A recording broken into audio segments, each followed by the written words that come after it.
Okay, screen show होगी आपको? हाँ जी, हो रही है। ओके। सो हमारे पास जो हमारा प्रोजेक्ट है वो है ऑनलाइन फूड ऑर्डरिंग का।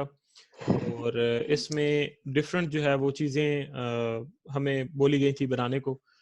इसमें बेसिकली ये था कि जो कस्टमर है वो लॉग इन करेगा, उसके बाद अपनी मर्ज़ी की फूड्स जो भी आइटम्स हैं उसने वो ऑर्डर करने हैं वो ऑर्डर करेगा, और उसके बाद जो है वो उसको डिलीवर कर दी जाएंगी।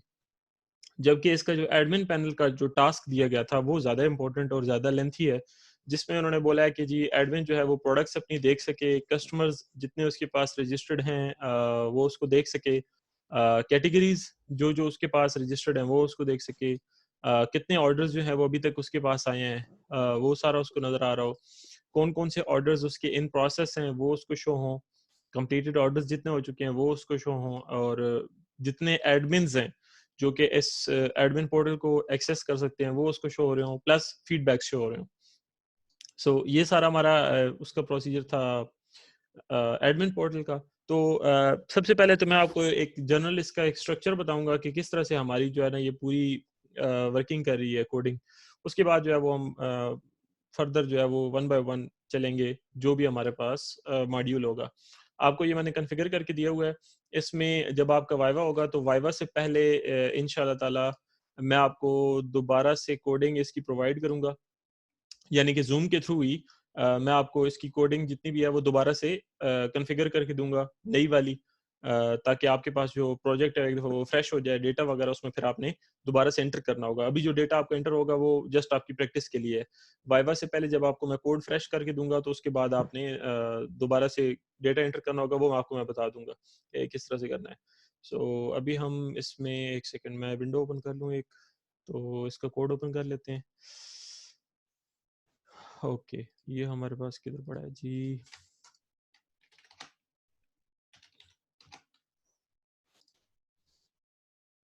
ओके, ये हमारे पास आ गया, कोड इसका ओपन हो गया। यहाँ से हम चले जाते हैं एडमिन फोल्डर में, और एडमिन फोल्डर के अंदर ये सारी हमारी कोडिंग की फाइल्स हैं। ओके, सो देखें, सबसे पहले जो हमने जिस पेज की कोडिंग चेक करनी है वो ये पता होना चाहिए कि उस पेज की कोडिंग पड़ी हुई किधर है। तो आपने क्या करना है कि जब भी आपने अपने प्रोजेक्ट का कोई कोड चेक करना है तो सबसे पहले आपने प्रोजेक्ट की जो कोडिंग वाली फाइल्स जहाँ पे पड़ी हुई हैं वो फ़ोल्डर ओपन कर लेना है। अब आपके केस में आई थिंक सो वो सी के अंदर, ज़ैम्प के अंदर, एचटीडॉक्स के अंदर पड़ा होगा, तो वहाँ पे आपने चले जाना है। ये हम एचटीडॉक्स में गए, और एचटीडॉक्स में जाके आपका यूँ बाहरी फ़ोल्डर पड़ा होगा फाइनल वाला, तो आपने उसमें चले जाना है। मेरे पास थोड़ा-सा लंबा प्रोसीजर है क्योंकि काफ़ी सारे प्रोजेक्ट्स हैं। तो ये हम चले गए और ये हमें सारी फाइल्स उसकी नज़र आ गई हैं।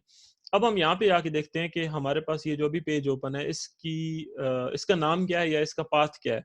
तो अगर ऊपर हम देखें यूआरएल बार के अंदर, तो ये आपको नज़र आ रहा होगा कि एडमिन वाले फ़ोल्डर के अंदर प्रोडक्ट्स नामी जो पेज है वो है products.php। जो आखिरी आपके पास लफ्ज़ होता है वो पेज की निशानदेही कर रहा होता है कि कौन से पेज पे इसका कोड पड़ा हुआ है। जो ये अभी आपको सारा कोड आपको नज़र आ रहा है, ये सारा कौन से पेज का कोड है। सो हमने क्या करना है, एडमिन फ़ोल्डर के अंदर products.php पेज को ओपन कर लेना है। तो हम लोग गए एडमिन फ़ोल्डर के अंदर, और यहाँ पे ये हमारे पास products.php का पेज है। ये हमने ओपन किया, तो ये हमारे पास जनाब ये ओपन हो गया। तो ये products.php का पेज जो है उस पे जितनी भी कोडिंग है, ये सारी हमारे पास ओपन हो गई है। अब यहाँ पे किसी भी पेज के अंदर जो चीज़ें होती हैं वो किस तरह से होती हैं या उनका क्या काम होता है, वो थोड़ा-सा मैं आपको गाइड कर देता हूँ। देखें, हमारे पास जो कोडिंग वाला पेज होता है वो स्ट्रक्चर वाइज़ होता है।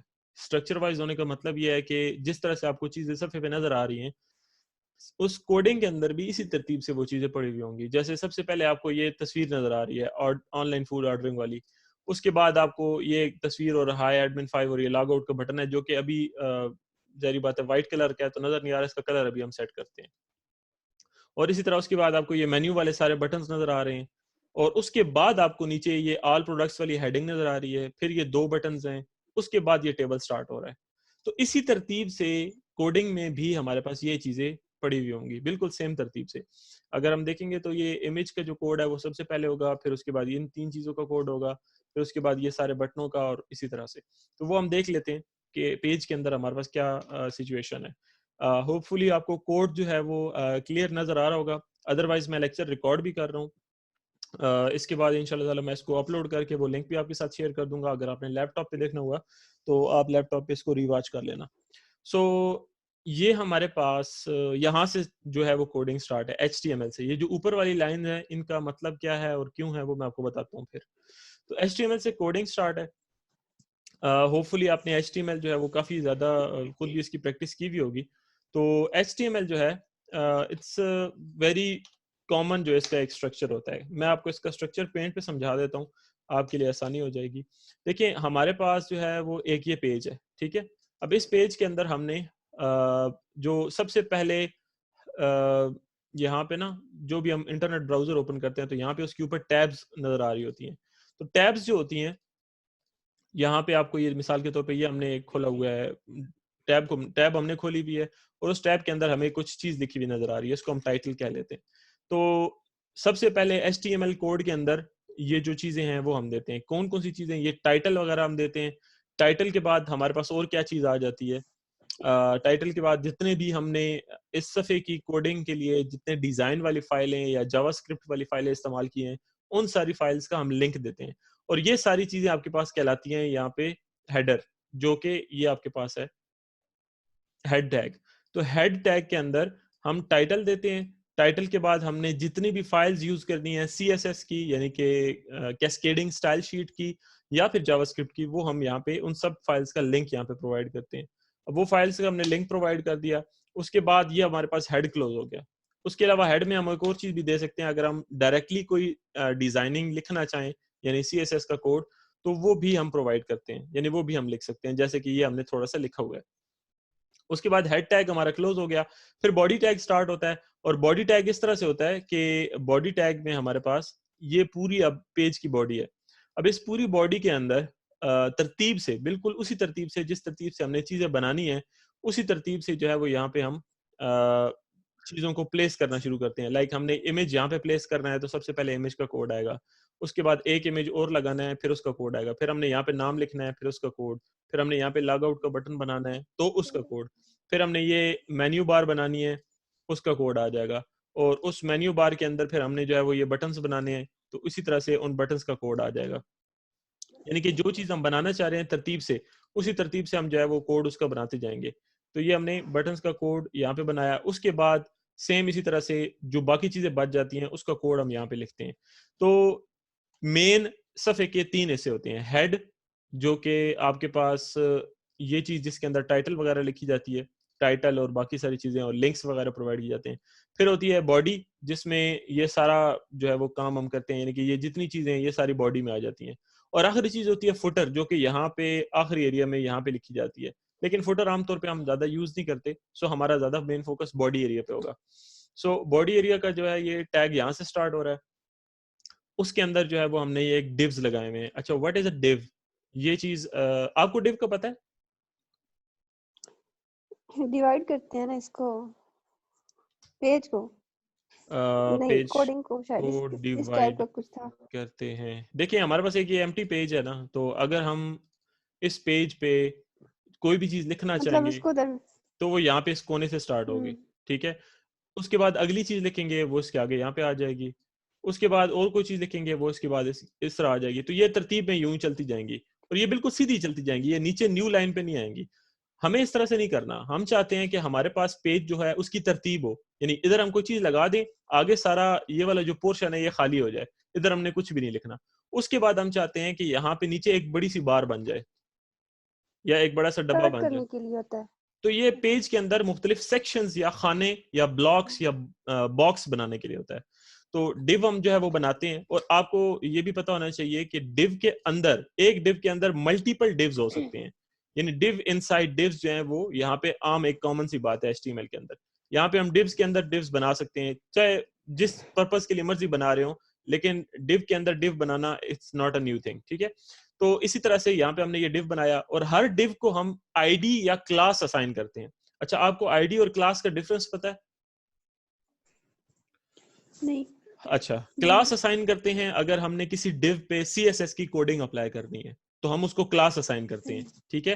ताकि अगर हमने सीएसएस के अंदर कोई कोडिंग लिखी हुई है और वो हम किसी डिव को असाइन करना चाह रहे हैं, तो div के अंदर हम फिर आगे उसको क्लास असाइन कर देते हैं। id तब असाइन करते हैं जब css के अंदर हम कोई डिजाइन बनाते हैं और उसको वहां पे हम id मेंशन करते हैं, तो वो डिजाइन अगर हमने किसी div पे अप्लाई करना हो तो फिर उसको हमें id देनी पड़ती है। तो यानी css के अंदर डिजाइन अगर क्लास वाइज बनाएंगे तो div के ऊपर भी क्लास लिखेंगे, css के अंदर डिजाइन id वाइज बनाएंगे तो div को भी id असाइन करके तब आप उसका वो डिजाइन अप्लाई कर सकते हैं। ये चीज आपको मैं अभी थोड़ी सी लाइव दिखाऊंगा तो आपको जल्दी समझ आ जाएगी। ओके, सो div हमने बना लिए, divs हमने बनाए, उसके बाद हमने उसके अंदर ये हेडिंग टैग लगाया, उसके अंदर हमने ये एक एंकर टैग लगाया। एंकर टैग बेसिकली किसी दूसरे पेज पे लेके जाने के लिए होता है, लेकिन ये पेज पे ये जो एंकर टैग हमने लगाया ये किसी और पेज पे नहीं लेके जा रहा, बल्कि इसी पेज पे products.php ही पेज पे रहेगा। यानी अगर हम इस इमेज पे क्लिक करते भी रहें तो हम इसी पेज पे रहेंगे। तो ये सबसे पहले हमने इमेज का कोड लगा हुआ है, उसके बाद हमारे पास ये लॉग आउट का बटन है। तो लॉग आउट का बटन ये आखिर में आपको रेड कलर का नजर आ रहा होगा। तो उसके बाद बीच में एक और चीज भी है जो कि हमारे पास एडमिन की प्रोफाइल पिक है, जो कि जारी बात है उसने कोई तस्वीर नहीं लगाई हुई तो यहाँ पे शो नहीं हो रही, और उसके साथ उसका नाम यहाँ पे लिखा हुआ आ रहा होगा, ये एडमिन 5। तो ये हमारे पास जो है अगली चीज ये आ गई और ये डिव क्लोज हो गया। ठीक है, और मैंने याद रखिए ग्रीन कलर में कमेंट्स दिए हुए हैं कि ये क्या चीज हो रही है। तो ये हेडर हमारा स्टार्ट हुआ था और हेडर हमारा क्लोज हो गया, यानी कि ऊपर वाली चीज क्लोज हो गई। फिर हमने नैव बार स्टार्ट किया। अब नैव बार क्या चीज है? नेविगेशन बार या मेन्यू बार कहते हैं, जिसमें आमतौर पे बटन्स होते हैं जिससे आप एक पेज से दूसरे पेज पे जा सकते हो। सो यहाँ पे हमने ये मल्टीपल बटन्स लगाए हुए हैं उसी तरतीब से जिस तरतीब से हमारे पास यहाँ पे नजर आ रहे हैं, बिल्कुल उसी तरतीब से यहाँ पे कोडिंग है। ठीक है, so what is a button? Button basically होता है इसलिए कि आप एक पेज से दूसरे पेज पे जो है वो ट्रांसफर हो सको। सो उसके लिए जो है वो हम जो है वो ये यूज करते हैं बटन्स। तो अब हम ये बटन्स हमने लगा दिए जो डिफरेंट पेजेस पे हमें लेके जाएंगे। जैसे कस्टमर वाले पेज पे, कस्टमर वाले बटन पे क्लिक करते हैं तो हम कस्टमर वाले पेज पे चले जाते हैं। सेम इसी तरह बाकी सारे बटन्स भी लगे हुए हैं। ये हमारे पास नैव बार खत्म हो गई। फिर हमारे पास ये कंटेंट वाला डिव शुरू हुआ, यानी कि जो मेन हमारे पास पेज का नीचे हिस्सा है जिसपे हमारा कंटेंट नजर आना है। तो उसके अंदर फिर हमने ये मल्टीपल डिव्स लगाए हुए हैं। अच्छा, ये डिव्स क्यों लगाए हुए हैं हमने मल्टीपल? देखिए, हमने जो डिजाइनिंग के लिए अपना CSS का जो कोड इस्तेमाल किया है, फ्रेमवर्क यूज किया है, वो है बूटस्ट्रैप। बूटस्ट्रैप क्या चीज है? बूटस्ट्रैप के अंदर कुछ बने बनाए डिजाइन होते हैं जो कि आप इस्तेमाल कर सकते हैं, और ये फ्रीली अवेलेबल है गूगल पे। हर तकरीबन प्रोजेक्ट के अंदर बूटस्ट्रैप तक इस्तेमाल होता है। जो भी वेब बेस्ड प्रोजेक्ट हम यूज करते हैं उसके अंदर बूटस्ट्रैप इस्तेमाल होता है। तो बूटस्ट्रैप को हमने यूज किया है। अब बूटस्ट्रैप का फायदा क्या है? बूटस्ट्रैप का फायदा आपको ये बताऊं, वैसे अगर हमने किसी भी चीज को ये रेड कलर असाइन करना होता है तो उसके लिए हमें कोड पता है क्या लिखना पड़ता है? उसके लिए हमें यहाँ पे कोड लिखना पड़ता है बैकग्राउंड माइनस कलर, और यहाँ पे जाके उसको कलर का कोड बताना पड़ता है, जैसे #F00। ये हम कोड बताते हैं तब जाके किसी चीज का कलर या बैकग्राउंड जो है वो रेड होता है। जैसे अभी मैंने इमेज का बैकग्राउंड रेड कर दिया तो ये आपको रेड शो हो गया। तो ये चीज और इस तरह की और बहुत सारी डिजाइनिंग ये ऑलरेडी बूटस्ट्रैप के अंदर हुई हुई है, हमने जस्ट वहां से उठा के अप्लाई करनी है। जैसे मिसाल के तौर पे, अब अगर मैं चाहूं कि ये हमारे पास ये जो बटन है लॉग आउट वाला, देखिए अभी ये रेड है, मैं चाहता हूं कि इसका कलर हो जाए ग्रीन। तो बड़ा आसान है कि हमने ये देखना है कि लॉग आउट का यहाँ पे इस लॉग आउट वाले बटन का कोड किधर है। तो हम तरतीब से चलेंगे, पहले इमेज, फिर नैव बार के बाद हेडिंग, हेडिंग के बाद ऐड प्रोडक्ट्स वाला बटन, और फिर लॉग आउट। तो इसी तरह से आ गए नैव बार तक हम यहाँ पे पहुंच चुके थे। नैव बार के बाद ये हमारी हेडिंग आ गई, हेडिंग के बाद ये हमारा ऐड प्रोडक्ट्स वाला बटन आ गया, और ये उसके फौरन बाद ये लॉग आउट का बटन है। तो बटन की अगर आप क्लास देखें, क्लास में लिखा हुआ है कि ये एक बटन है BTN space BTN minus danger. Danger या खतरे के निशान को आमतौर पे सुर्ख से जाहिर करते हैं। तो बूटस्ट्रैप के अंदर जो सुर्ख कलर की कोडिंग है उसका नाम हमने डेंजर रखा हुआ है। तो जैसे मैं यहाँ पे डेंजर लिखता हूँ तो इसको ये सुर्ख कलर अलर्ट कर देता है। ये है बूटस्ट्रैप, यानी बना बनाया डिजाइन पड़ा हुआ है, जस्ट आपने अप्लाई करना है अगर आपको उसके नाम पता है। अब जैसे मैंने इसको अगर ब्लू करना है तो मैं यहाँ पे लिख देता हूँ इन्फो करके सेव करूंगा, ये ब्लू हो जाएगा। और इसी तरह से अगर मैंने इसको ग्रीन करना है तो सक्सेस लिख के इसको सेव करूंगा तो ये ग्रीन हो जाएगा। तो ये जो लफ्ज हैं, ये 6-7 लफ्ज हैं जो मैं आपको बता दूंगा, उस हिसाब से आपने इनकी कलरिंग याद कर लेनी है। जैसे खतरे का निशान सुर्ख होता है तो डेंजर रेड, यानी अगर सुर्ख कलर यूज करना है तो डेंजर लिखेंगे। सेम इसी तरह से अगर आपके पास कामयाबी के निशान आमतौर पे सब्ज होता है, तो सब्ज कलर के लिए सक्सेस यूज करेंगे। आमतौर पे किसी को अगर कोई इंफॉर्मेशन या इत्तला देनी है तो उसके लिए हम नीला रंग यूज करते हैं, तो उसके लिए हम इन्फो। तो इस तरह से ये 6 कलर्स हैं जो मैं आपको बता दूंगा। सो ये 2 बटन्स हमने बना लिए, और इन 2 बटन्स के बाद ये हमने टेबल बनाना है। तो टेबल के अंदर अब हमारे पास क्या क्या चीजें और ये कैसे आता है, ये थोड़ा सा इंटरेस्टिंग है। अच्छा, टेबल से पहले एक और चीज, ऐड प्रोडक्ट वाले बटन पे अगर क्लिक करें ये फॉर्म ओपन होता है, और इस फॉर्म के अंदर मल्टीपल हमारे पास जो है वो खाने हैं जिनके जरिए से हम कोई भी नया प्रोडक्ट जो है वो ऐड कर सकते हैं। ये फॉर्म का कोड किधर है? देखिए, अब चूंकि इस बटन के बाद तो ये टेबल का कोड आ गया, तो ये फॉर्म किधर पड़ा हुआ है? तो इस फॉर्म का कोड इधर ही होगा, इसी बटन के बाद। तो ये ऐड प्रोडक्ट्स वाला बटन है, सॉरी, ये ऐड प्रोडक्ट्स और लॉग आउट वाले 2 बटन है। और अगर इनको आप देखें तो इनके नीचे ये मॉडल का मैंने कोड लगाया है। अच्छा, व्हाट इज अ मॉडल? ये भी बूटस्ट्रैप की एक थोड़ी सी फंक्शनैलिटी है कि कुछ कोड आप छुपा सकते हो, यानी लिखा हुआ है लेकिन वो कोड छुपा हुआ है, लेकिन जैसे ही आप उस बटन पे क्लिक करोगे तो वो कोड चल पड़ेगा और उसकी जो भी चीज है वो सामने आ जाएगी। So this is called a model. और मॉडल जो है वो हम बूटस्ट्रैप के जरिए से यूज करते हैं। इसको यूज करना आसान है। अगर हमने किसी भी चीज को मॉडल बनाना होता है तो हम उसकी कोई ना कोई आईडी देते हैं, उसकी हम क्लास बताते हैं कि तुम्हारी कौन सी क्लास है। तो इस सूरत में हम बताएंगे कि तुम मॉडल हो, छुपे हुए हो और मध्यम हो, यानी फेड हुए हो। और उसके बाद हम ये भी बताएंगे कि हाँ जी, ये हमने ये चीजें तो मस्ट बतानी होती हैं, आईडी और क्लास। बाकी चीजें जो हैं ये फिलहाल रहने दें, इसका मैं आपको फिर बता दूंगा। यानी कि इसका कोई खास रोल नहीं है, ये बूटस्ट्रैप की तरफ से बाय डिफॉल्ट है, जो कि आमतौर पे सुपरवाइजर वगैरह के इंटरेस्ट की चीजें नहीं है। अच्छा, उसके बाद हम अब ये देखना है कि इस मॉडल के अंदर क्या है। इस मॉडल के अंदर ये सबसे पहले तो एक हेडिंग है और उसका बैकग्राउंड कलर है। उसके बाद हमने एक टेबल बनाया, उस टेबल के अंदर हमारे पास 3 खाने हैं। पहला खाना ये, अगले खाने के अंदर कुछ भी नहीं है, यहाँ पे दरमियान में एम्प्टी स्पेस है, और उससे अगले खाने, तीसरे खाने में ये डब्बा, और ये इसी तरह से रिपीट होता जा रहा है। तो ये हमने देखना है कि ये किधर बना हुआ है। तो ये हम आ गए डिव के अंदर, यानी ये जो मॉडल है इसके अंदर हमने एक डिव बनाया जिसकी बॉडी हमने जिसकी क्लास हमने रखी है मॉडल बॉडी, यानी कि मॉडल की ये पूरा जो मॉडल है उसकी बॉडी के अंदर हम ये बनाना चाह रहे हैं। तो फॉर्म हमने एक बनाया। फॉर्म किस लिए यूज होता है ये भी आपको बता दूं साथ, बजाय इसके कि बाद में ये हो। आपको आइडिया है फॉर्म का? फॉर्म क्यों इस्तेमाल करते हैं नहीं, फॉर्म? भूल अच्छा, गई। ओके। फॉर्म इस्तेमाल होता है अगर हमने डेटाबेस के साथ अपना कोई कनेक्शन करना है, यानी कि अगर हम सर्वर के साथ डेटा का लेन देन करना चाहते हैं तो उसके लिए हम फॉर्म यूज करते हैं। फॉर्म क्या करता है? फॉर्म के अंदर जितने भी बॉक्सेस होते हैं, यानी इनपुट बॉक्सेस, जिनमें यूजर ने कुछ भी लिखा हुआ होता है, वो सारा किसी भी बटन प्रेस करने से वो सारे का सारा डेटा पोस्ट हो जाता है, भेज दिया जाता है सर्वर को, और सर्वर आगे से फिर उसको हैंडल करता है। तो फॉर्म जो है ये 3 चीजें आपसे मांगता है।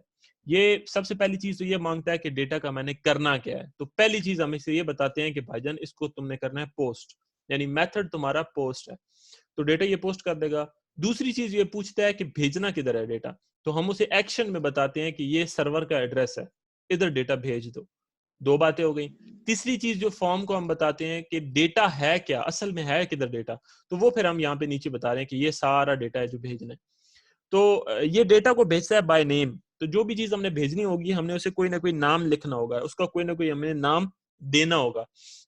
जैसे अब ये देखें, ये टेबल हमने बनाया, उस टेबल के अंदर ये हमने पहली रो बनाई। पहली रो के अंदर 3 खाने बनाए, ये देखें, एक टीडी, फिर टीडी और ये टीडी, यानी table data. Table data stands for एक खाना, एक डब्बा, और T R stands for table row या एक सिंपल रो। ये बिल्कुल वैसे ही है जैसे कि हम एक्सेल में अगर काम करें। तो ये मैं आपको एक्सेल का दिखा देता हूँ। जैसे कि ये हम काम कर रहे हैं, अब देखें, ये पहली रो के अंदर 3 खाने, दूसरी रो के अंदर 3 खाने, तीसरी रो के अंदर 3 खाने। तो टेबल बिल्कुल इसी तरह से बनता है। तो ये हमने टेबल बनाया, पहली रो के अंदर ये हमारे पास 3 खाने बन गए। उसके बाद रो खत्म, फिर रो शुरू, फिर 3 खाने। तो इस तरह से करके ये हमने पूरा ये मॉडल बनाया जिसके अंदर ये सारी चीजें हमने रखी हुई है। सो पहली जो रो है उसके अंदर पहले खाने के अंदर हमने सिर्फ लेबल लिखा, कि प्रोडक्ट नेम लिखा हुआ नजर आ जाए, जो कि हमें ये यहाँ पे प्रोडक्ट नेम का लेबल, लेबल मतलब सिर्फ एक टेक्स्ट जो दिखाई देता है, उसका और कोई काम नहीं है। सो ये हमें लिखा हुआ नजर आ गया। अगला खाना हमने खाली छोड़ दिया थोड़ा वक्फा देने के लिए, और खाने की चौड़ाई रखी 50 पिक्सल, ताकि थोड़ा सा डिस्टेंस आ जाए। और उससे अगले खाने में हमने एक बॉक्स लगाया, या एक डब्बा बना दिया जिसके अंदर यूजर लिख सकता है। बॉक्स या डब्बा बनाने के लिए हम जो टैग इस्तेमाल करते हैं वो है इनपुट टैग। इनपुट टैग बहुत सारे कामों के लिए इस्तेमाल होता है, लेकिन इसका एक जो काम अभी हम इस्तेमाल कर रहे हैं वो है बॉक्स, जिसके अंदर यूजर लिखेगा। तो इनपुट टैग हमने लगाया, उसकी टाइप हमने बताई कि टाइप है टेक्स्ट। उसके बाद हमने उस बॉक्स को नाम भी दिया कि इस बॉक्स का नाम है प्रोडक्ट नेम। अब प्रोडक्ट नेम क्यों हम इसे दे रहे हैं? क्योंकि इस डेटा ने होना है पोस्ट और इसने जाना है इस सर्वर के एड्रेस पे, तो ये बाय नेम जाएगा। और बाय नेम इसलिए फिर हमने इसे नाम देना जरूरी है, ताकि जब ये आगे जाएगा तो आगे सर्वर जो वसूल करने के लिए बैठा है डेटा को, उसको पता हो कि बाय नेम चीजें मेरे पास आ रही हैं, तो फलां चीज का क्या नाम है, इसलिए हम इसे नाम दे रहे हैं। और प्लेस होल्डर क्या चीज है? प्लेस होल्डर बेसिकली एक हिंट होता है जो कि आपको नजर आ रहा होता है उस डब्बे के अंदर, जब तक आप उसमें लिखना शुरू नहीं करते। जैसे ये डब्बा है, इसमें प्रोडक्ट नेम लिखा हुआ आ रहा है, जैसे मैं कुछ लिखना शुरू करूंगा वो गायब हो जाएगा। So it's just a hint जो आपको बताता है कि इसके अंदर क्या लिखना है। तो उसके लिए हम प्लेस होल्डर का टैग इस्तेमाल एट्रीब्यूट इस्तेमाल करते हैं। और आगे हमने लिखा हुआ है रिक्वायर्ड। रिक्वायर्ड का मतलब ये है कि ये चीज लाजमी है, अगर ये खाली होगी तो हम इस फॉर्म को पोस्ट नहीं कर सकेंगे। ये देखिए, जैसे ही मैं ऐड प्रोडक्ट पे क्लिक करता हूँ वो मुझे एरर दे देता है कि please fill out this field, यानी ये चीज जरूरी है, लाजमी है। तो अगर किसी टैग के अंदर रिक्वायर्ड लिखा हुआ है तो उसको आप खाली नहीं छोड़ सकेंगे। इस तरह से अब आपको समझ आ गया कि ये एक रो के अंदर क्या क्या हो रहा है। जी। ओके, सो ये इसी तरह से हमने, जिस तरह से ये एक रो है, इस तरह से हमने ये मल्टीपल रोज बनाई हैं। और हर रो के अंदर हमारे पास मल्टीपल, मतलब हमने डिफरेंट चीजें मांगी हैं यूजर से। जैसे कि किसी में हमने टैग मांगा, किसी में हमने टाइप मांगी, किसी में description, price, category, status, quantity, ये सारी चीजें हमने यूजर से मांगी है। हाँ, आखिर में फाइल, यानी कि आपने खाने की तस्वीर भी मांगी है कि क्या खाना जो है वो अपलोड कर रहे हैं, उसके लिए हमने जो इनपुट टैग इस्तेमाल किया है उसकी टाइप हमने फाइल रख दी है। अगर मैं इसकी टाइप टेक्स्ट रखता हूं तो ये बॉक्स बनता है। अगर मैं इसकी टाइप फाइल रखता हूं तो ये मेरे पास एक बटन होता है जिसको मैं क्लिक करूंगा तो मेरे पास ये पूरा कंप्यूटर खुल जाएगा, जिसमें से मैं कोई भी अपनी मर्जी की फाइल अपलोड कर सकता हूँ। सो इनपुट टैग के मल्टीपल इस्तेमालात हैं। चाहे तो आप इसको रेडियो बटन के तौर पे यूज कर लें, जैसे अगर मैं ये फाइल की जगह रेडियो लिखता हूँ और सेव करता हूँ और ये दोबारा मैं ओपन करता हूँ तो ये देखिए यहाँ पे ये रेडियो बटन आ गया। इसी तरह से अगर मैं इसकी जगह चेक बॉक्स लिखता हूँ, सेव करता हूँ, यहाँ पे आके रिफ्रेश करता हूँ तो ये चेक बॉक्स आ जाएगा। इसी तरह से अगर मैं इसकी जगह पासवर्ड लिखता हूँ, type is equal to password, और यहाँ पे मैं रिफ्रेश करता हूँ, अब मैं यहाँ पे जो कुछ लिखूंगा वो डॉट्स में आएगी, और उसके आगे ये आंख सी बनी हुई आ रही होगी, उस पर क्लिक करने से तब मुझे डेटा नजर आएगा। तो चीज एक ही है, टैग इनपुट वाला ही है, लेकिन इसके आगे टाइप लिखने से ये उस तरह का बिहेव करने लग जाता है जिस तरह का भी आप चाहें। सो ये हमारे पास जो है वो इनपुट वाले टैग की मिसाल है। ठीक है जी। सो नहीं, ये तो हमारे, आप कह रहे थे हाँ जी, हाँ जी, इसकी कोडिंग हिडन होती है। कोडिंग नहीं हिडन होती, यानी कि कोड लिखा हुआ होता है और ये चीज हिडन होती है। जब बटन पे क्लिक करते अच्छा, हैं तब ये सही शो होती है। हाँ, चीज हिडन है, सही है। कोडिंग तो जरूरी बात है हिडन नहीं हो सकती। सो ये टेबल हमारा पूरे का पूरा बना हुआ था मॉडल के अंदर, ये पूरा टेबल यहाँ तक, और ये पूरा टेबल फॉर्म के अंदर है, यानी कि इस पूरे टेबल का डेटा पोस्ट हो जाना है जब हम बटन पे क्लिक करेंगे। पोस्ट होके किधर जाएगा? इस सफे पे। अगर आपसे पूछा जाए कि ये जो आप डेटा सेव कर रहे हो, ये जो नया प्रोडक्ट आप ऐड कर रहे हो, इसका डेटा किधर सेव हो रहा है, तो फौरन से आपने वो पता निकालना है जिस पते पे डेटा आपका सेव हो रहा है, जो कि है add_products.php। तो हम इसका कोड ओपन कर लेते हैं। ये हमारे पास add_products.php आ गया। अब ये देखिए इसके अंदर क्या है। इसके अंदर मतलब काफी सारा डेटा है जो कि डिटेल इसकी आपको मैं बाद में बताऊंगा। इन शॉर्ट ये समझ लें कि शुरू में ये सारी कोडिंग है जो तस्वीर हमने अपलोड की है उसकी चेकिंग के लिए, कि आया तस्वीर का साइज ठीक है, आया तस्वीर खुद बजाते खुद तस्वीर ही है, कोई और चीज तो नहीं अपलोड कर दी, यानी कोई डॉक्यूमेंट या कोई पीडीएफ तो नहीं अपलोड कर दी। और उसके बाद ये सारा कोड है बाय नेम, जो चीजें आई थी उनको अलग अलग करके वेरिएबल्स के अंदर स्टोर करवाने का। जैसे हमने प्रोडक्ट नेम भेजा था और वो बाय पोस्ट आ रहा है, तो बाय पोस्ट जो प्रोडक्ट नेम आया था उसको उठा के हम वेरिएबल एक हमने बनाया। वेरिएबल बनाने का तरीका पीएचपी में बड़ा आसान है, किसी भी चीज से पहले डॉलर लगा दें वो वेरिएबल बन जाता है। तो डॉलर प्रोडक्ट नेम ये एक वेरिएबल है, इसके अंदर हम क्या स्टोर करवा रहे हैं? बाय पोस्ट जो प्रोडक्ट नेम हमने भेजा था फॉर्म के जरिए से, वो हम प्रोडक्ट नेम में स्टोर करवा रहे हैं। ये आपको लाइन समझ आ गई है? सही है। हाँ, तो इसी तरह से बाय नेम सारी चीजें जो हमने वहां से फॉर्म के जरिए से भेजी थी, यहाँ पे बाय नेम हम उनको एक्सेस करके अलग अलग वेरिएबल्स के अंदर स्टोर करवाएंगे। तो ये हमारे पास डिफरेंट वेरिएबल्स हैं। जिनके अंदर हमने डिफरेंट चीजें या डिफरेंट जो वहां से हमने भेजे हैं फॉर्म से जो चीजें हमने भेजी हैं वो यहाँ पे स्टोर करवाएंगे। और ये एक्चुअल वो क्यूरी है। अगर आपसे पूछा जाए कि क्यूरी किधर है, तो ये वो एक्चुअल क्यूरी है जिसकी मदद से डेटा को हम डेटाबेस में स्टोर करवाते हैं, माई एसक्यूएल क्यूरी। और उसके बाद ये असल में क्यूरी लगी हुई है कि इंसर्ट कर दो इनटू प्रोडक्ट्स वाले टेबल के अंदर। उसके बाद ब्रैकेट के अंदर हम बताएंगे कि फलां फलां कॉलम्स हैं। अब ये हमने सारे कॉलम्स के नाम बताए हैं कि इन इन कॉलम्स के अंदर डेटा एंटर करना है। कौन कौन से कॉलम्स हैं? प्रोडक्ट नेम है, प्रोडक्ट ब्रांड है, टाइप है, description, price, supplier, status, date added, location. और उसके आगे फिर हम उसे अब डेटा बताएंगे कि डेटा कौन सा उसमें पुट करना है। तो वैल्यूज, और वैल्यूज के बाद ब्रैकेट्स के अंदर उन वेरिएबल्स के नाम देंगे जिनमें अभी अभी हमने चीजें बाय पोस्ट मंगवा के सेव की थी। तो यानी जो पहला कॉलम है उसके अंदर प्रोडक्ट नेम स्टोर होगा, जो दूसरा कॉलम है उसके अंदर प्रोडक्ट ब्रांड स्टोर होगा, जो तीसरा कॉलम है उसके अंदर टाइप। यानी कॉलम वाइज नीचे हम डेटा मैच करा रहे हैं, जिस कॉलम में जो डेटा पोस्ट करना है उसी तरतीब से हम उसका नाम लिख रहे हैं। तो ये हमारे पास वो क्यूरी है जिसकी मदद से जो डेटा हमने वहां से पोस्ट किया था फॉर्म में, वो डेटा हमारे पास पोस्ट होके इधर आएगा। इधर हम उनको बाय नेम अलग अलग करके वेरिएबल्स में रखेंगे और ये क्यूरी चला के हम उसको डेटाबेस के अंदर एक्चुअली इस क्यूरी की मदद से सेव करेंगे। और जब डेटा सेव हो जाएगा तो स्क्रिप्ट के जरिए से, यानी जावा स्क्रिप्ट के जरिए से एक अलर्ट बॉक्स बनाएंगे, एक मैसेज शो करेंगे कि a new item has been added to database, कि एक नया आइटम डेटाबेस में ऐड हो चुका है। और उसके बाद विंडो डॉट लोकेशन, यानी कि हम बताएंगे कि दोबारा किधर चले जाओ। तो लोकेशन हम उसे बता रहे हैं कि वापस प्रोडक्ट्स डॉट पीएचपी वाले पेज पे पहुंच जाओ। तो हम इसको ऐड करके चेक करते हैं। Add products, let's say French fries, tag spicy, type is equal to, type क्या रखें इसकी, other, description French fries with ketchup.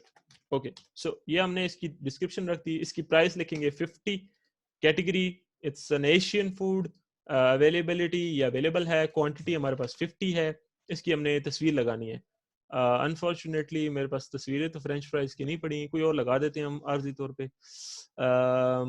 ये पेंसिल की लगा देते हैं। सो ऐड प्रोडक्ट करूंगा, जैसे ये मुझे मैसेज शो हो गया, a new item has been added to the database. Okay पे क्लिक करूंगा, वापस इसी पेज पे, प्रोडक्ट्स वाले पेज पे। सो ये हमारे पास एक्चुअल वो पेज है या वो काम है जो कि डेटा को हैंडल करके डेटाबेस के अंदर स्टोर करता है। क्लियर? इसमें आपको कोई क्वेश्चन? सही ओके, हो गया, सो बस इसको दोबारा करूंगी तो पूछ लूंगी। हाँ जरूर जरूर। तो यहां तक हमने कोड किया है कि ऐड प्रोडक्ट वाले बटन पे क्लिक करने से ये जो मॉडल शो होता है, उसके बाद है ये टेबल का कोड जो आज अभी करना है। तो ये हमारे पास तो मॉडल का कोड था। मॉडल जहां पे खत्म होगा वहां पे लिखा हुआ होगा कि एंड मॉडल, तो ये एंड मॉडल हो गया। ये कमेंट ग्रीन कलर में मैंने दिया हुआ है। तो एंड हो गया जी मॉडल। उसके बाद हमने ये एक और टेबल बनाया। ये चीज अब थोड़ी सी इंपॉर्टेंट है।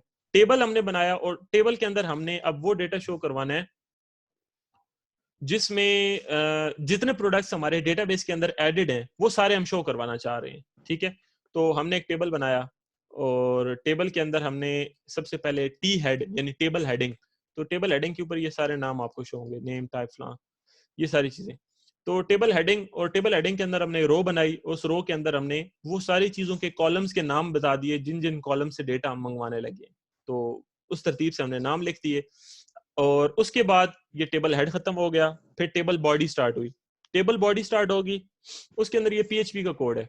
अब पीएचपी के कोड के अंदर ये जो सारा फंक्शन है, फिलहाल इस फंक्शन को आप रहने दें जिसका नाम है फॉर्मेट मनी। ये आपको मैं फिर बता दूंगा, और बल्कि आपको डिलीट करवा दूंगा, इसकी जरूरत नहीं है। थोड़ा सा एक्स्ट्रा हो जाएगा, खामखा भी टाइम इतना नहीं है कि ये फजूल का कोड भी हम करें। पहले तो टाइम था लेकिन चलें अभी इसको रहने दें, इसके वैसे कोई खास जरूरत नहीं है।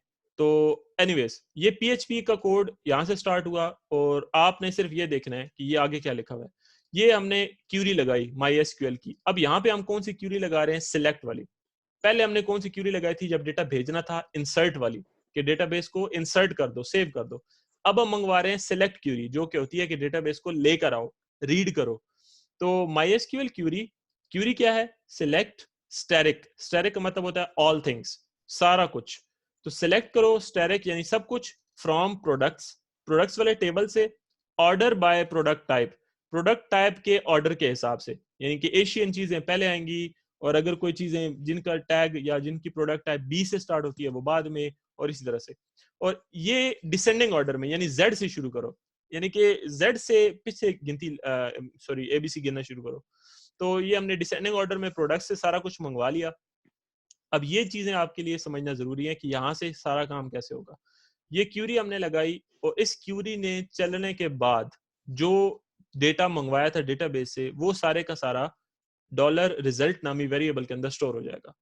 डेटा सारा आ गया है, लेकिन जो डेटा हमारे पास है वो इकट्ठा है, हमें वन बाय वन शो करना है। तो हम क्या करेंगे, हम लूप लगाएंगे, वाइल लूप। वाइल लूप क्या करता है, तब तक चलता रहता है जब तक आखिरी डेटा भी या आखिरी गिनती भी खत्म नहीं होती। यानी अगर हमारे पास 100 आइटम्स हैं तो वाइल लूप 100 दफा चलेगा। इसीलिए वाइल लूप हमारे लिए जरूरी है। हमने वाइल लूप लगाया, अगला काम क्या करेंगे, MySQL फेच अरे, यानी कि अरे का मतलब टेबल होता है, टेबल को अरे कहते हैं कोडिंग में। तो MySQL फेच अरे यानी टेबल को फेच करो, यानी टेबल को खोलो। कौन से टेबल को, जो अभी अभी हमने डॉलर रिजल्ट के अंदर मंगवा के रखा है क्यूरी की मदद से।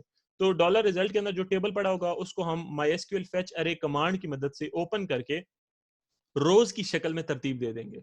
अब डेटा हमारे पास आ गया है इस तरह से, यानी कि पहली चीज है, अगर कोई तस्वीर है तो उसका जो नाम है, अब चूंकि रो में डाला है ना, यानी कि देखे ना, ये आपको मैं चीज दिखा दूं, ये टेबल पड़ा था डॉलर रिजल्ट में, यहां समझ आ गया। सही है। ठीक है, क्यूरी ये चलाए, बल्कि मैं दोबारा शुरू से लिखता हूँ, चलता हूँ, आप मुझे साथ साथ अपना फीडबैक दें कि आपको ये चीज क्लियर है। ये क्यूरी है जो कि डेटाबेस से डेटा मंगवाएगी। डेटा ला के उसने किस में रख देना है, डॉलर रिजल्ट में। वो डेटा किस फॉर्म में होगा, टेबल फॉर्म में। ये क्लियर है? सही है। अच्छा, वो टेबल पड़ा हुआ है डॉलर रिजल्ट के अंदर, उस टेबल को हमने करना है रो वाइज, अलग अलग करना है। तो उसके लिए हम क्या करेंगे कि हमने ये कमांड इस्तेमाल की, MySQL fetch array, जिसने इस टेबल को कन्वर्ट कर दिया रोज के अंदर। ये नाम हम अपनी मर्जी से रखते हैं, यहाँ पे हम कुछ भी लिख सकते थे, वो बनाता उसकी फिर भी रो ही। तो रो इसलिए रखा है ताकि समझ आए। तो रो के अंदर हमने स्टोर कर दिया। अब जब वो रो के अंदर स्टोर हुआ है तो वो इस तरह से होगा, रो और जो भी चीज है उसकी तस्वीर, एक मिनट ठहरे, रो इमेज, इस तरह से। यानी कि जो जो भी प्रोडक्ट इस वक्त सेव हो रहा है वो इस तरह से सेव होगा। फिर इसी तरह से रो और प्रोडक्ट का नेम वो इस तरह से स्टोर होगा। और फिर जो अगली चीज है यानी प्राइस, कैटेगरी, फ्लां, वो इसी तरह से एक एक रो बनती जाएगी। तो ये पहले आइटम की रो बनेगी, फिर दूसरे की, फिर तीसरे की, चौथे, पांचवें, और जितने आइटम्स हैं अलग अलग सब की रोज बनना शुरू हो जाएंगी।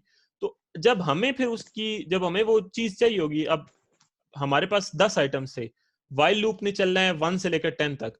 तो जब हमें पहला आइटम प्रिंट करवाना होगा, हमने सिंपल क्या लिखना है, अगर हमें उसका इमेज प्रिंट करवाना है हम लिखेंगे रो इमेज। अगर हमें उसका नाम प्रिंट करवाना है हम लिखेंगे रो प्रोडक्ट नेम, जो कि हमने यहाँ पे किया है। जैसे ये हमारे पास टेबल है, उसके अंदर ये इमेज सबसे पहले हमने प्रिंट करवाना है। तो यहाँ पे हमने क्या किया, ये देखें, टेबल के अंदर टेबल बॉडी शुरू हो चुकी है, ये टेबल रो है और ये पहला खाना है। पहले खाने के अंदर हमने एंकर टैग लगाया और उसके अंदर हमने इमेज प्रिंट करवाया। इमेज को सोर्स कहां से दे रहे हैं, देखें, अगर आप HTML के अंदर इमेज लगाते हैं तो उसको आपने सोर्स बताना होता है कि तुम तस्वीर कहां से उठाओ। तो तस्वीर हम उसे बता रहे हैं कि PHP एको, एको का मतलब होता है प्रिंट करो, डॉलर रो लोकेशन। अब जारी बात है, प्रोडक्ट्स के अंदर जो प्रोडक्ट सेव हैं उनकी कोई ना कोई तस्वीर की लोकेशन है। तो वो लोकेशन जो है वो यहाँ पे हम PHP की मदद से प्रिंट करवा रहे हैं, जो कि सोर्स में चली जाएगी और तस्वीर वहां से उठ के यहाँ पे आपको ये नजर आ रही है। तो इस तरह से डॉलर रो की मदद से एक एक चीज हम यहाँ पे प्रिंट करवाएंगे। अगली चीज क्या थी, नेम। तो ये देखें, अगले खाने में हमने क्या प्रिंट करवाया हुआ है, डॉलर रो प्रोडक्ट नेम। उससे अगले में प्रोडक्ट टाइप। बस फर्क ये है कि ब्रैकेट्स के अंदर ये सिंपल सिंगल कॉमे भी लगाने होते हैं। ये PHP का कोड है, चूंकि उसकी एक अपनी सिंटैक्स होती है, तो इसलिए फिर ये जरूरी है। एको क्यों इस्तेमाल कर रहे हैं, प्रिंट करने के लिए। अगर मैं एको मिटा देता हूँ और यहाँ पे रिफ्रेश करता हूँ तो नाम प्रिंट ही नहीं होंगे। एको का मतलब सिर्फ होता है प्रिंट कर दो स्क्रीन पे। तो जो चीज हमने प्रिंट करवानी है डॉलर रो की मदद से उसको हम एको कर देंगे। तो इस तरह से एक एक करके ये सारी चीजें हमने प्रिंट करवाई अलग अलग खानों में। और उसके बाद हमारे पास आखिर में एक काम हमने किया हुआ है, वो है कि आखिर में हमने एक एक्शन नामी कॉलम अपने पास से बनाया हुआ है और उस एक्शन वाले कॉलम के अंदर हमने 3 बटन शो करवाए हैं। क्या बटन शो करवाए हैं, हम चेक करेंगे। अगर हमारे पास कोई चीज अवेलेबल है तो फिर तो हमारे पास डिसेबल का बटन शो, और अगर कोई चीज अवेलेबल नहीं है तो फिर इनेबल का बटन शो। इसके लिए हम क्या करेंगे, जो प्रोडक्ट का स्टेटस पड़ा हुआ है डॉलर रो के अंदर उसको चेक करेंगे। अगर डॉलर रो यानी जो भी इस वक्त प्रोडक्ट प्रिंटिंग पे चल रहा है, क्योंकि डॉलर रो में तो 100 हमारे पास या जितने भी प्रोडक्ट्स हैं वो सारे के सारे पड़े हुए थे, तो हम व्हाइल लूप के जरिए से ये चेक करेंगे कि डॉलर रो में कौन सा वेरिएबल चल रहा है। तो डॉलर रो के अंदर जो भी वेरिएबल चल रहा है उसका जो स्टेटस है वो चेक करेंगे कि आया इक्वल्स टू अवेलेबल, क्या वो अवेलेबल है। अगर तो वो अवेलेबल है तो हमारे पास एक बटन बना हुआ आ जाए जिसका नाम हो डिसेबल, जिसका नाम हो डिसेबल, यानी कि ये जिस तरह से ये बना हुआ नजर आ रहा है, इसको हम डिसेबल करते हैं तो देखें अब ये नॉट अवेलेबल हो गया। तो बटन पे क्लिक करने से क्या होगा, बटन पे क्लिक करने से हम इस सफे पे चले जाएंगे। एंकर टैग है, एंकर टैग आपको पता है दूसरे सफे पे जाने के लिए इस्तेमाल होता है, और वो कौन सा सफा है, अपडेट प्रोडक्ट्स डॉट पीएचपी वाले सफे पे चले जाएंगे। और साथ हम क्या लेके जाएंगे, साथ हम ये सारी डिटेल लेके जाएंगे।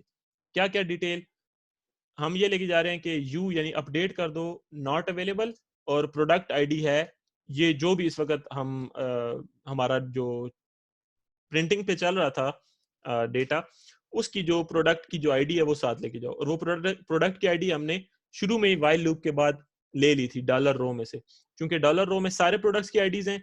तो इस वक्त जो भी प्रोडक्ट प्रिंटिंग पे चल रहा होगा उसकी जो प्रोडक्ट आईडी होगी वो डॉलर आईडी के अंदर हम हर बार स्टोर कर रहे हैं।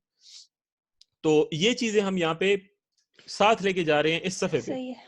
ताकि जब हम डिसेबल का बटन प्रेस करेंगे तो ये सारी चीजें साथ जाएंगी। इसी तरह से अगर वो नॉट अवेलेबल है उस प्रोडक्ट का स्टेटस, अगर वो नॉट अवेलेबल है तो हमारे पास बटन शो होगा इनेबल का, और जाएंगे हम दोबारा अपडेट प्रोडक्ट्स वाले पेज पे। लेकिन अब हम बजाय नॉट अवेलेबल के अब हम लेके जाएंगे साथ अवेलेबल, क्योंकि वो अब नॉट अवेलेबल था उसको अब अवेलेबल करना है। और इसी तरह से एक डिलीट का बटन हमने शो करना है, जो कि जब हम किसी चीज को डिलीट करना चाहें तो उस पर हम डिलीट करके डिलीट कर सकते हैं। लेकिन डिलीट का बटन क्लिक करने से बजाय किसी पेज पे जाने के हम एक आईडी पे जाएंगे। ये हैश का मतलब होता है आईडी, यानी यहाँ पे अब हम मॉडल का इस्तेमाल करेंगे। तो ये आगे लिखा हुआ भी है जैसे कि डाटा टॉगल मॉडल, कि हम इसको मॉडल पे लेके जा रहे हैं, और मॉडल ये नीचे ही है, ये फॉरन मॉडल पड़ा हुआ है। मॉडल पे आपसे क्या कंफर्मेशन वो पूछेगा कि are you sure you want to delete. अगर हम, और उसके बाद दो बटन दिखाएगा, नो एंड यस, ये नो एंड यस। अगर मैं यस पे क्लिक करता हूं तो फिर मैं डिलीट प्रोडक्ट्स वाले पेज पे चला जाऊंगा, और साथ क्या लेके जाऊंगा, प्रोडक्ट की आईडी जो कि डॉलर आईडी में स्टोर है। तो ये जब मैं लेके जाऊंगा तो मेरा वो जो प्रोडक्ट है वो डिलीट हो जाएगा, एंड दैट्स इट। ये हमारे इस पेज के कोड का एंडिंग है। तो जितने भी हमारे पास इस पेज पे चीजें हैं, चाहे वो बटन्स हो, चाहे वो टेबल हो, चाहे वो मॉडल हो, या वो डेटाबेस से चीज मंगवा के शो करवानी हो, या डेटाबेस में चीज स्टोर करवानी हो, ये सारे के सारे काम इस पेज पे चूंकि हो रहे थे इसलिए ये पेज सबसे इंपॉर्टेंट था। और बाकी सारे पेजेस इसकी तरतीब पे हैं। तो अगर आपको इस पेज की तरतीब समझ आ गई है, यानी कोडिंग समझ आ गई है, तो ये देखें कस्टमर वाला, इसमें वही सेम चीजें हैं, बल्कि ये तो और ज्यादा सिंपल है, इसमें सिर्फ एक टेबल शो करवाना है, ना कोई बटन ना कोई और चीज। और इसी तरह कैटेगरीज वाला है, ये बिल्कुल वैसे है जैसे प्रोडक्ट्स वाला था, बल्कि इसमें उल्टा कम चीजें हैं। इसी तरह ऑर्डर्स वाला पेज है, इसमें भी सेम उसी तरह से टेबल है और आखिर में एक बटन लगा हुआ है। वो अलग बात है कि बटन काम कुछ और करेगा। जैसे यहाँ पे अब 3 बटन थे, एक एडिट करता था, एक इनेबल करता था, एक डिलीट करता था। तो यहाँ पे सिर्फ एक ही बटन है जो अप्रूव करेगा। और इसी तरह से इन प्रोसेस वाला पेज है जिसपे वो चीजें शो होंगी जो अभी इन प्रोसेस होंगी, और कंप्लीटेड ऑर्डर्स में वो चीजें शो होंगी जो कि कंप्लीट हो चुकी है। लेकिन वही बात है कि सबका कोड सेम है, बिल्कुल एक दो हर्फ का फर्क है, जैसे मैं आपको दिखा भी देता हूँ। ये प्रोडक्ट्स वाला पेज था, इधर हम देखते हैं कि हमने क्यूरी क्या लगाई थी। हमने क्यूरी लगाई थी सिलेक्ट ऑल फ्रॉम प्रोडक्ट्स, ठीक है। बाकी अगर आप देखें तो ये सारा कोड। और अब हम जाते हैं इस पेज पे, कंप्लीटेड ऑर्डर्स पे। ये पेज का नाम है completed orders डॉट php, इसको ओपन कर लेते हैं। और ये देखिए बाकी सारा कोड वही सेम, ये वही css की फाइल्स, वही सारा हेडर, वही नैव बार, वही सारे टेबल की हेडिंग्स उसी तरीके से। और सिर्फ ये हमारे पास एक क्यूरी चेंज है, बाकी नीचे प्रिंटिंग का वो बिल्कुल सेम वही तरीकाकार, वही नीचे डायलॉग डिलीट वाला। तो ये बाकी सारी चीजें इसकी सेम है, सिर्फ सिवाय ये क्यूरी के। तो अगर आपको ये एक पेज की कोडिंग सही तरीके से क्लियर हो गई है, मैं आपको दोबारा लिंक भी सेंड कर दूंगा ताकि जहां से आपको इशू है आप दोबारा रीवॉच कर लें। तो उसके बाद आपका क्या काम है कि आपने कल का दिन लगाना है, और ये आपने बाकी सारे पेजेस की कोडिंग क्लियर करनी है अपने पास से, क्योंकि बाकी सारे सेम है, एक एक दो दो हरफ का सिर्फ फर्क है। तो ये कोडिंग आपने क्लियर करनी है ताकि उसके बाद हम मूव आउट करें बाकी जो हमारी चीजें हैं। इसके बाद हमारे पास कस्टमर का सेक्शन रह जाएगा जो कि हमने ये वाला क्लियर करना है। तो दैट्स इट, ये आज की क्लास थी। अभी अगर आपको कोई चीज पूछनी है तो वो आप पूछ लें।